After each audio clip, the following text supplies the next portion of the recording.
Oke. Bismillahirrahmanirrahim. Assalamualaikum warahmatullahi wabarakatuh. Waalaikumsalam warahmatullahi Waalaikumsalam warahmatullahi wabarakatuh.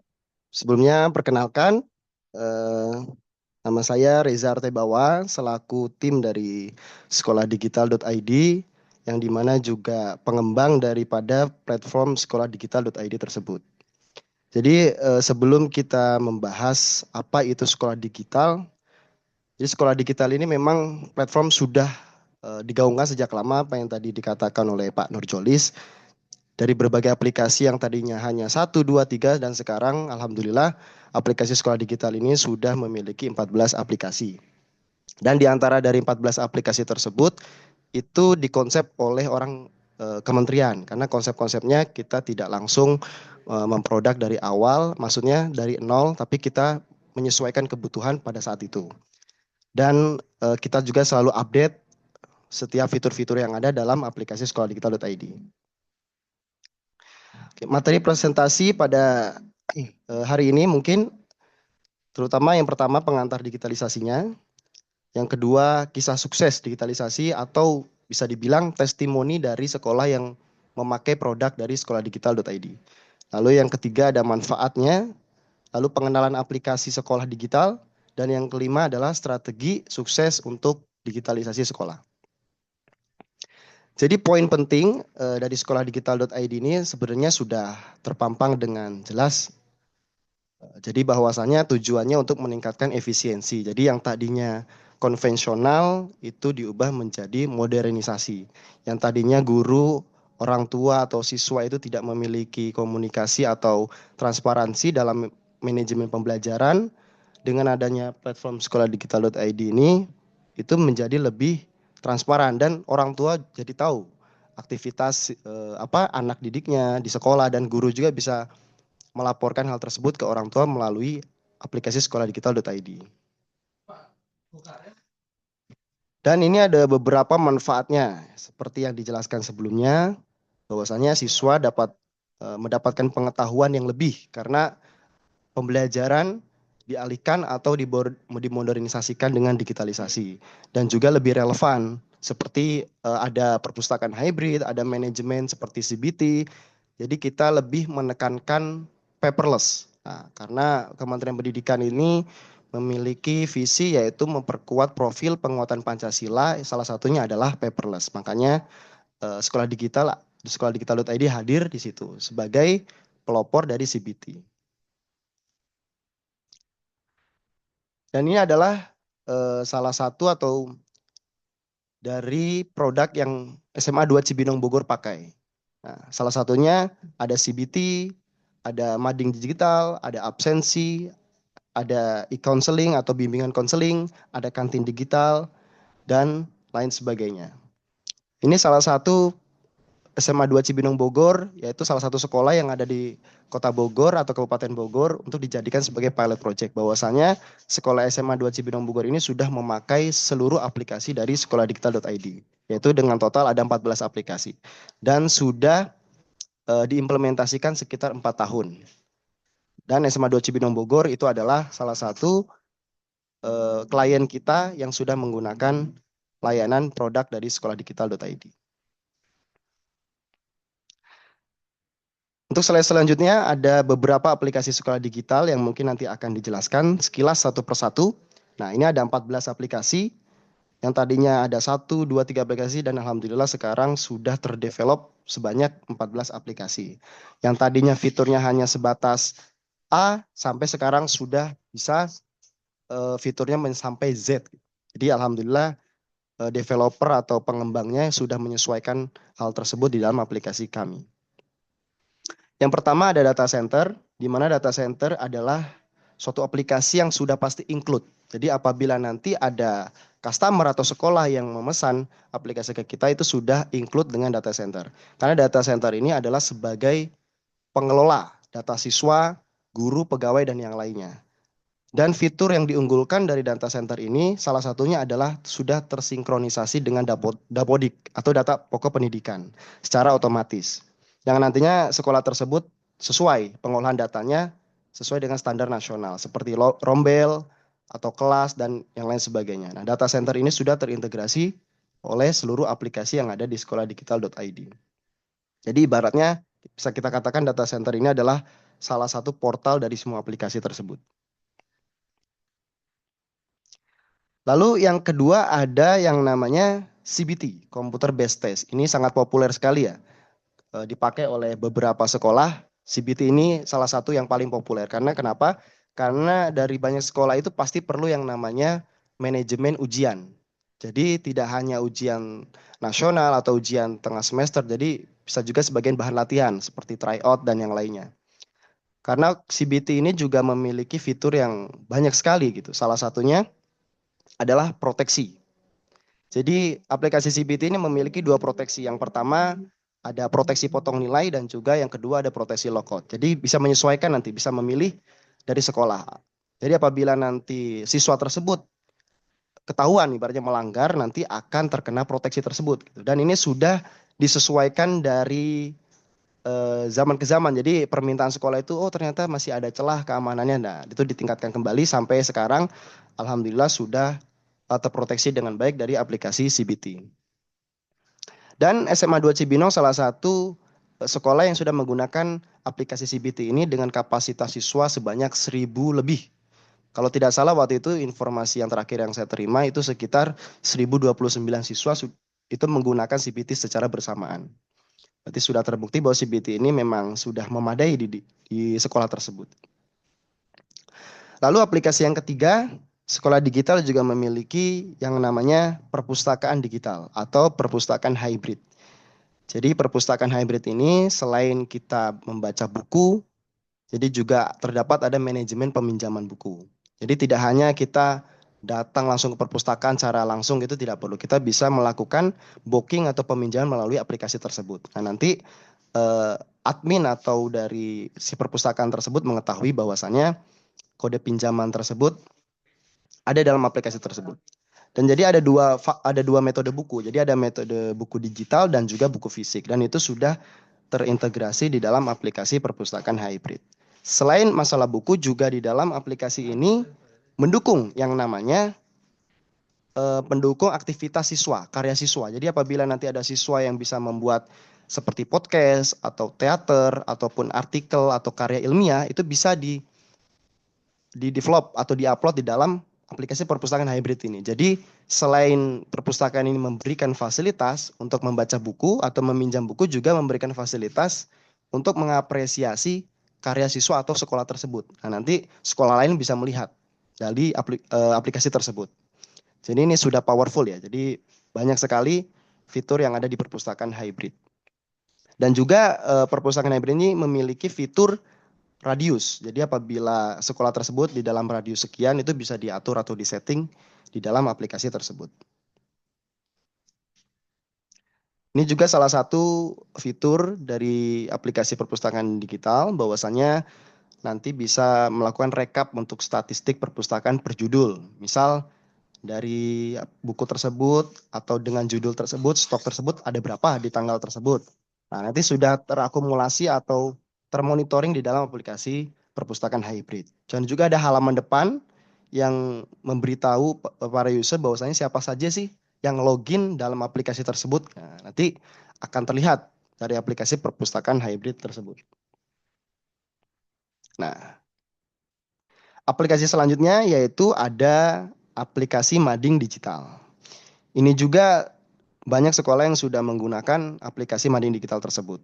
Nah, salah satu dari mading digital ini selain menampilkan berbagai karya siswa ataupun pengumuman ataupun profil galeri sekolah, juga bisa memberikan fitur manajemen buku tamu. Jadi nanti apabila ada tamu yang ingin berkunjung sekolah dengan keperluan tertentu, nanti bisa melalui scan barcode yang ada di aplikasi tersebut. Nah, nanti kan biasanya sekolah itu menyediakan seperti display TV. Nah, nanti di display TV tersebut sudah disediakan yang namanya scan untuk QR code-nya. Nanti tamu langsung isi melalui handphonenya. Nah, itu untuk mempermudah kita untuk melacak tamu yang akan datang. Itu bisa melalui aplikasi mading digital. Dan juga ada yang namanya video wall. Jadi mirip seperti perpustakaan, apabila nanti ada karya siswa ataupun prestasi sekolah tersebut itu bisa ditampilkan di mading digital. Nah, dan itu diakses melalui dua platform, bisa melalui device mobile, yaitu bisa melalui device desktop. Nah, itu sudah responsif. Jadi tidak hanya melalui display TV saja nanti, orang lain juga bisa melihat sekolah tersebut melalui mobile. Jadi tidak intranet lah, jadi internal. Jadi eksternal juga pun bisa melihat sekolah tersebut melalui aplikasi mading digital. Nah, ini adalah salah satu fitur buku tamu digital yang ada di aplikasi mading. Jadi nanti apabila nanti sudah mengisi, sudah capture foto, dia akan masuk ke dalam aplikasi dashboard adminnya. Baru akan tahu siapa tamu yang akan datang di tanggal tersebut, di tanggal sekian, dengan keperluan apa, itu sudah termonitoring di dalam aplikasi mading digital. Selanjutnya, ini aplikasi yang sangat populer juga, yaitu Presensi, di mana kita memiliki dua, yaitu untuk manajemen admin dan juga untuk mobile. Jadi nanti siswa itu atau guru itu absen melalui handphonenya saja gitu. Atau mungkin kalau misalkan sekolah tersebut ingin memakai seperti mesin fingerprint atau mesin absensi itu bisa. Cuman karena tidak semua sekolah mungkin memiliki biaya untuk mengeluarkan hal tersebut, makanya kita berikan solusi yaitu menggunakan mobile saja. Jadi bisa melalui capture foto. Dan itu sudah disertai dengan fitur-fitur yang memproteksi. Jadi tidak bisa lagi memanipulasi foto tersebut. Dan kita juga nanti kan pakai yang namanya tag geolocation. Jadi mungkin bisa meminimalisir siswa tersebut untuk menggunakan fake GPS atau GPS palsu. Nah, nanti di aplikasi ini sudah tersedia fitur tersebut. Jadi kita bisa melihat presensi tersebut melalui mobile saja. Dan orang tua pun tahu siswa tersebut apakah hari ini masuk atau apa tidak masuk, itu nanti akan termonitoring di dalam manajemen presensi. Nah, lalu aplikasi tersebut juga menyediakan fitur untuk laporan absensi. Jadi bisa mencetak absensi, bisa per siswa, bisa per periode, ataupun rekapan yang lain sesuai kebutuhan sekolah tersebut. Nah, nanti itu bisa jadikan bahan acuan, bahan acuan wali kelas mungkin untuk kehadiran dari siswa-siswinya. Aplikasi selanjutnya yaitu ada UKS Digital. UKS Digital ini juga banyak dipakai oleh sekolah. Nah, salah satunya SMA 2 Cibinong Kabupaten Bogor sudah menggunakan UKS Digital, di mana SMA 2 Cibinong itu mempunyai dokter sendiri. Nah, kebetulan memiliki dokter sendiri di dalam UKS tersebut. Jadi untuk masalah konsultasi, masalah rekam medis, masalah check up, masalah obat itu sudah tahu prosedurnya. Jadi tinggal memanfaatkan UKS ini gitu. Jadi tidak perlu lagi mungkin sekolah tersebut repot gitu untuk manajemen dari UKS gitu. Jadi nanti sudah banyak lah fitur yang ada dalam aplikasi UKS ini. Salah satunya yaitu ada rekam medis secara rutin dan juga secara per periode. Biasanya itu per pekan, seperti ada vaksinasi itu bisa terekap di dalam aplikasi UKS. Nah, aplikasi selanjutnya yaitu adalah dompet digital. Dompet digital ini cukup trending pada masanya karena dompet digital ini terintegrasi dengan kantin digital.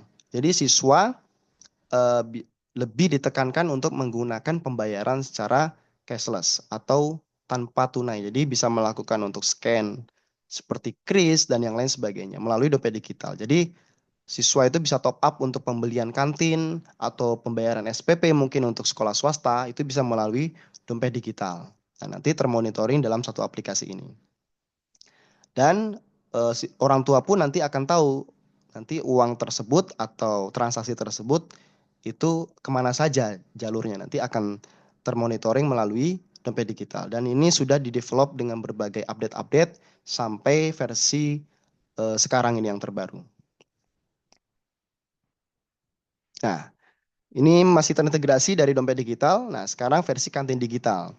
Nah, kantin digital ini manajemen kantin ya, ibaratnya kalau sekolah itu ingin kantin tersebut terdigitalisasi, ini sangat cocok sekali karena kita tidak perlu lagi siswa tersebut datang langsung gitu. Jadi kan kalau ngantri mungkin agak kerepotan lama gitu. Jadi bisa booking melalui aplikasi mobile. Nah, nanti dari si merchant tersebut, dari pedagang atau penjual di kantin tersebut juga memiliki akun untuk melihat bahwasannya siswa tersebut memesan apa saja dan ada berapa banyak. Nah, itu akan termonitoring melalui aplikasi kantin digital. Untuk pembayarannya, seperti yang sudah saya jelaskan sebelumnya, itu menggunakan dompet digital. Nah, itu sudah terintegrasi. Jadi, eh, role yang akan digunakan atau akses yang digunakan itu ya salah satunya siswa, guru, dan juga pedagang kantin tersebut.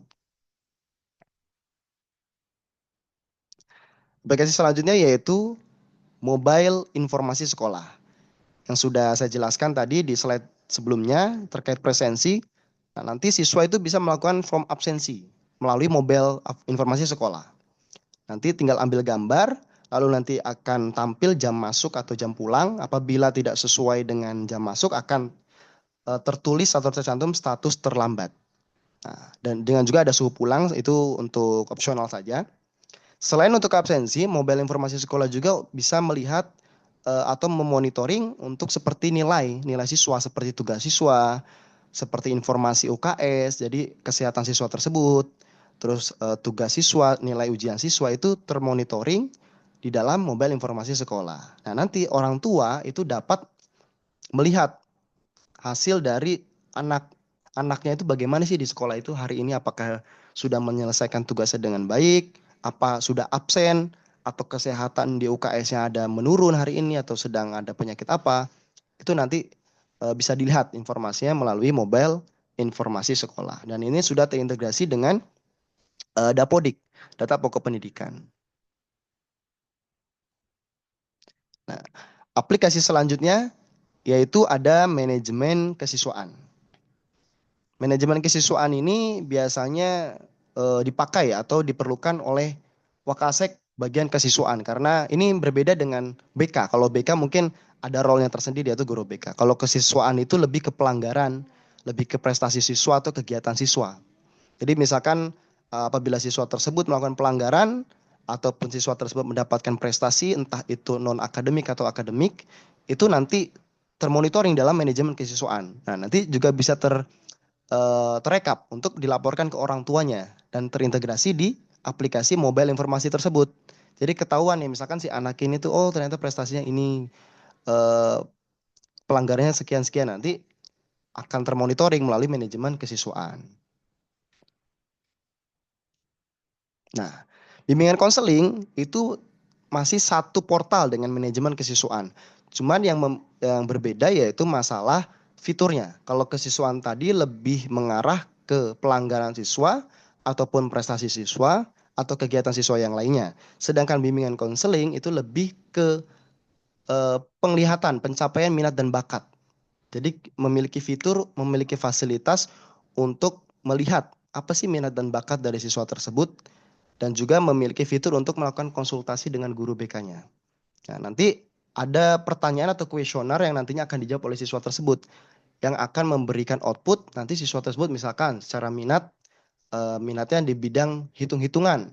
Oh, berarti bakatnya mungkin di bagian informatika. Untuk nanti untuk karirnya atau perguruan tingginya diarahkan ke ilmu komputer. Karena mungkin secara minat dan bakat itu lebih condong ke hitung-hitungan ataupun coding misalkan. Nah, itu nanti bisa terfasilitasi di dalam aplikasi bimbingan konseling. Nah, ini juga sudah termonitoring di manajemen kesiswaan dan manajemen kesiswaan apabila sudah ada inputan akan masuk ke dalam aplikasi bimbingan konseling. Jadi misalkan kita memilih siswa di aplikasi tersebut, nah nanti akan muncul outputnya. Oh ternyata siswa ini memiliki pelanggaran 2, terus memiliki prestasi 5. Nah itu sudah termonitoring bimbingan konseling dari integrasi di manajemen kesiswaan. Jadi guru itu tidak perlu lagi repot-repot satu persatu gitu untuk melihat dari siswanya. Jadi karena udah ada rekapan dari kesiswaan, jadi tinggal menyimpulkan lagi lebih lanjutnya gitu. Nah, kan kalau misalkan tanpa itu kan kita lebih sulit kan untuk kita melakukan konseling si gurunya. Nah, karena ada manajemen kesiswaan, jadi sudah terekap. Oh, ternyata prestasi siswa tersebut uh, ada segini dan untuk pelanggannya segini. Nah, tinggal lebih lanjutnya yaitu minat dan bakat. Itu untuk bimbingan konseling. Lalu ada manajemen aset. Nah, ini manajemen aset ini sangat krusial sekali karena banyak sekolah yang membutuhkan aplikasi ini, terutama untuk manajemen persediaan atau manajemen peminjaman aset seperti proyektor. Misalnya sekolah itu memiliki stok proyektor sekian. Nah, itu pasti siswa atau guru melakukan peminjaman tersebut untuk keperluan atau kegiatan dari pembelajaran. Nah, itu nanti termonitoring di dalam aplikasi aset sekolah. Nanti ada laporan asetnya setiap per periode, per bulan, per hari, nanti akan ketahuan di situ. Nah, nanti ada informasi seperti nilai aset. Nah, sebenarnya kan ada di dashboard sudah terpampang dengan jelas bahwasanya statusnya baik atau rusak. Dan kalau yang misalkan statusnya yang baik ada berapa barang. Terus ada apakah ada barang yang harus melakukan perawatan. Nah, terus kalau misalkan peralatan komputer berapa sekian dengan nilai biayanya berapa gitu. Nah, nanti itu sudah termonitoring di aset sekolah. Jadi juga selain menyimpan nilai aset atau data aset juga melakukan peminjaman aset itu bisa di aplikasi manajemen aset. Oke, yang ini manajemen aset. Selanjutnya yaitu aplikasi manajemen jurnal. Manajemen jurnal ini lebih bagaimana si guru itu tidak perlu berulang kali memberikan tugas yang sama. Ya, jadi siswa itu bisa langsung cek melalui aplikasi jurnal. Jadi guru itu nggak perlu menulis lagi di papan tulis, misalkan tugas yang kemarin ditulis kembali. Nah itu kan mungkin memakan waktu. Nah makanya dengan adanya aplikasi manajemen jurnal ini, itu guru tidak perlu lagi. Tinggal siswa tersebut login dan mengerjakan aplikasi yang sudah ada dan pernah dibuat oleh guru tersebut. Nah, sesuai kurikulum yang berlaku. Nah itu fungsi dari manajemen jurnal. Lalu fitur yang kedua juga memiliki fitur untuk memberikan agenda pembelajaran guru.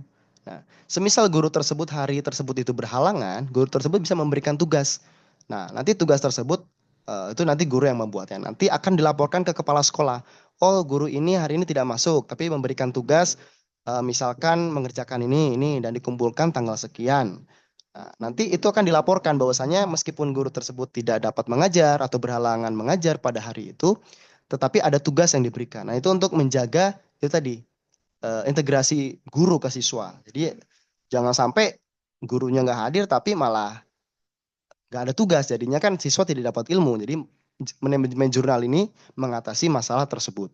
Dan juga bisa memberikan capaian-capaian. Nah, misalkan ini ada contoh ya, ada rekapan misalkan tanggal sekian kelas ini jumlah siswa ini semester genap bahwasanya sudah melakukan kegiatan matematika. Nah, itu ada fotonya. Misalkan oh benar ternyata guru tersebut sudah mengajar di kelas. Nah, itu kan ada buktinya nanti. Nah, itu sudah terlacak dan tertracking lah ibaratnya, termonitoring di aplikasi manajemen jurnal. Aplikasi yang selanjutnya yaitu ada manajemen dokumen. Nah, manajemen dokumen juga ini sangat perlu sekali karena biasanya sangat digunakan apabila ada alumni-alumni yang baru lulus. Nah, biasanya kan untuk booking dokumen, nah salah satunya untuk membuat surat berkelakuan baik atau untuk legalisir ijazah ataupun rapot. Nah, itu kan kadang kalau misalnya kita datang, nah udah jauh-jauh datang, udah banyak siswa yang datang tapi malah nggak ada misalkan dari TU-nya nggak ada. Nah, itu kita bisa membuat perjanjian dengan melakukan formulir booking dokumen. Nah, nanti akan dijadwalkan dari si sekolah tersebut. Nah, itu lebih mengefisiensi siswa tersebut agar nantinya siswa pas datang ke sekolah itu tidak lagi yang namanya PHP ibaratnya, pemberi harapan palsu. Nah, jadi dengan manajemen dokumen sekolah ini juga bisa memberikan kemudahan siswa untuk melakukan legalisasi ijazah ataupun dokumen sekolah yang lainnya. Dan juga ada layanan PTSP, ada layanan untuk rapor digital siswa, manajemen surat sekolah, validasi dokumen, ada manajemen arsip sekolah, dan itu sudah menjadi satu portal di dalam manajemen dokumen. Jadi sekolah mempunyai dokumen fisik dan juga memiliki backup dokumen digital di dalam aplikasi. Jadi ibaratnya sudah pas lah dan imbang gitu, balance secara program. Nah, itu tadi adalah aplikasi terakhir ya, manajemen dokumen sekolah. Nah, mungkin itu sekilas tadi penjelasan terkait aplikasinya. Nah, intinya dari semua aplikasi itu sudah termonitoring, sudah terintegrasi satu portal dengan data center. Di mana data center itu adalah sebagai punggawanya atau tulang punggungnya data dari semua aplikasi. Jadi nanti guru ataupun staff itu bisa langsung impor data siswanya di situ. Nah, nanti semua aplikasi yang terhubung dengan data center itu sudah otomatis mengenerate siswa-siswinya jumlahnya berapa, kelas berapa. Nah, itu sudah generate atau sudah otomatis ada di semua aplikasi. Dan itu sudah pasti, aplikasi itu sudah pasti include dengan yang namanya data center. Nah, untuk selanjutnya,